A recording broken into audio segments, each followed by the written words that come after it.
Okay, so a huge player in the manosphere just called out Donald Trump, and it's just the latest in a ton of signs that he is having trouble with a group of guys who essentially helped him become president, and I'm here for it. Now, this comes at a really bad time for Trump. Let me remind you, the manosphere and a ton of Trump allies just got done calling him out for a huge attack on free speech with the whole Jimmy Kimmel thing. Well, the Kimmel shit, you know, I don't like cancel culture at all. I didn't like it 5 years ago, and I don't like it now. Plus, cancel culture is supposed to be done by an angry, blue-haired lady with no kids, not an angry, blonde guy who was on an island with kids. But, you know. I think Jimmy was a funny guy. I don't watch what he does now. It's very political. It's very, like, kind of annoying. Doesn't matter. Doesn't matter. He should still be on the air. So this seems like a big attack on free speech. Mm-hmm. And, yeah, I think we've been pretty staunchly in favor of free speech. And it is funny to watch right-wing people just become left-wing people. Because I said something about how you're a snowflake if you think you should be. If you agree with this, that's some snowflake. And somebody was like, you clearly don't even know what the First Amendment means. And that's exactly what left-wing people used to tell me. And there's more. Andrew Schultz, who co-hosts the podcast I just showed you a clip from, he mocked the right wing, saying that they're all saying stuff like, cancel culture is wrong. Unless you cancel the shows of our political opponents, then we'll celebrate it. Right-wing cartoonist and creator of Dilbert, Scott Adams, said, I'm on Jimmy Kimmel's side. Even Ted Cruz came out against it. Ben Shapiro said, I don't want the FCC in the business of telling local affiliates that their licenses will be removed if they broadcast material that the FCC deems to be informationally false. Tim Dillon, who I showed you a clip of, also said Kimmel should still be on air. It's wrong to pretend it's because the show sucked or because it was losing eyeballs and money, both of which are true. Clearly, it was a politically motivated hit job. En masse, these guys are already super sus on Trump. It's also a bad time because the manosphere's patience had been running thin on the issue of immigration, which I'll show you later. But against that backdrop, Theo Von tweeted this. He said, yo, DHS, I didn't approve to be used in this. I know you know my address, so send a check. And please take this down, and please keep me out of your banger deportation videos. When it comes to immigration, my thoughts and heart are a lot more nuanced than this video allows. Bye. So that tweet, which seemed to come out of nowhere, pointed people to a now deleted video by the DHS. And this video, they deleted it because, I'm going to show it to you, it was thoroughly deranged, insane, and horrible. And it took Vaughn out of context. Now, bear in mind, we had to change the music behind it or else we get sued. It was a Hope Core video with a like, anyways, take a look. Heard you got deported, dude. Bye.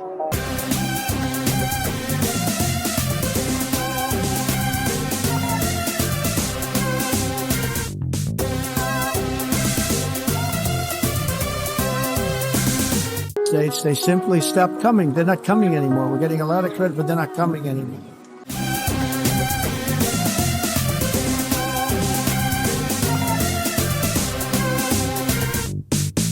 So that clip actually came from a video that Theo Von was in where someone asked him to deliver a message to a friend or family member of theirs or something that got deported. And this is that video. Heard you got deported, dude. Bye.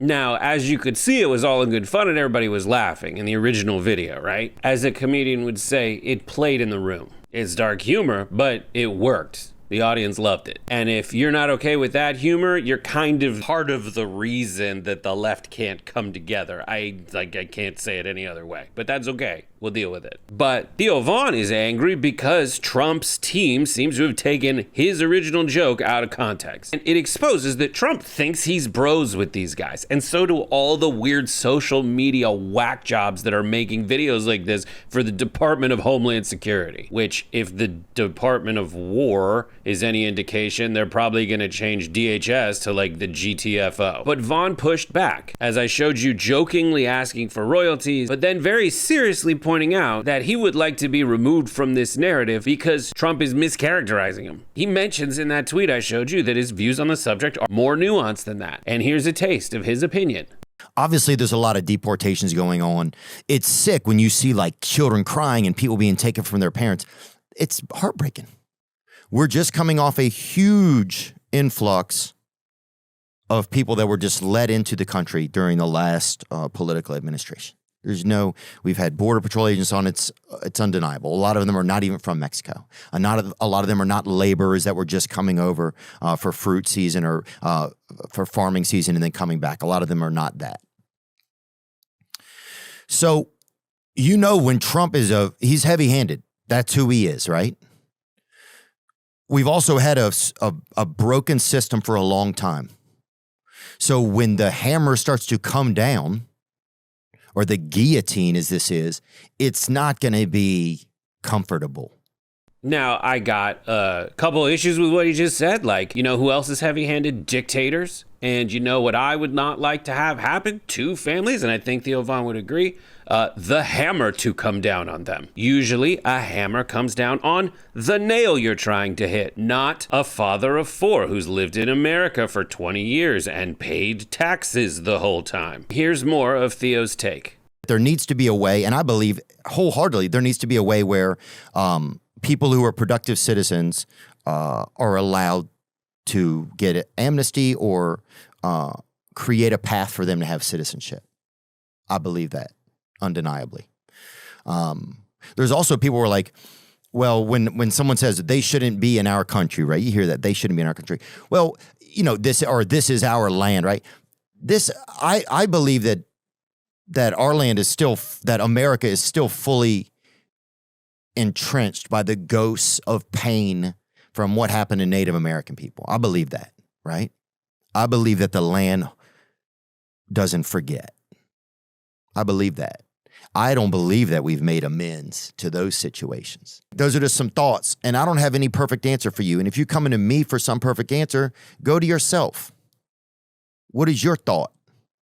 What do you feel? What do you know? You a magic guy? No, but Trump thinks he is because he makes a lot of people disappear. And can we also pause for a second? Like, that was some woke shit. Like, these guys are so anti-woke. But this is on stolen land and we need to, that's the wokest shit ever. I think when you guys say woke, you literally just mean when someone heckles you. Anyways, but that's a nuanced take. And do you know what? We look to our leaders for takes like that. But what are our leaders doing in the meantime? Making, fucking Pokemon cards out of people that they're trying to deport. Take a look at this stuff. I mean, they released an ICE recruitment video, guys, that had the Pokemon theme. I would play it for you, but I get sued. That's from the Department of Homeland Security. My tax dollars paid a graphic designer to make those. And it would make sense if they were actually catching those guys. And you know how I know they haven't caught those people? Because they would tell us if they did. You don't think they make a video telling us that they caught rapist version of the Pikachu illustrator? I had to look that up. I'm 4 years too old for that reference. But no, they're capturing people who pick oranges and can build a good deck. But you know what I do see? A lot of videos of it not going well. Did you see this video of a bike messenger? They're getting punked by the evil bike guy who was able to escape on a contraption we call a bike. It's embarrassing. And did you see this video where ICE tackles the evil and dangerously small cat Abu Ghazaleh, who's running for Congress? Oh, try running now. Look at her. She's so evil. And then you'll see the other angle where she started out this dangerous position called sitting. Look at her. And then they come and they pick her up. And I don't know why they pick her up from sitting. And then they throw her back down to, sitting. Everybody saw this one where they're at a New York immigration courthouse and ICE shoved a woman to the floor while she pleaded for her detained husband. And ICE actually had to pull this agent from his duties because we all saw how horrible this behavior was. She was just a woman pleading for her husband. Look at that. And he decides to go completely aggro and shove her to the ground. This is what we're seeing of their performance. And people are rightfully outraged by this. And another reminder, ICE agents are arresting people who are complying with the law and showing up at their legally mandated court hearings. And across the country, similar scenes are unfolding. In Virginia, a new video from an advocacy group also appearing to show ICE agents arresting migrants outside an immigration court. And in New York City, ICE agents took at least 15 people into custody outside of a federal courthouse as well. Seeing those same scenes also in California. In San Francisco, ICE agents arresting at least 15 people during an enforcement operation, according to city officials. And as I said earlier, the manosphere is pissed off about this stuff. And pause real quick. Isn't a manosphere, isn't that a testicle? Is it a manosphere a testicle? But anyway, as I said earlier, the manosphere is pissed off about this stuff. And it is a very significant breaking point for these guys who have been speaking out even before Theo Von did.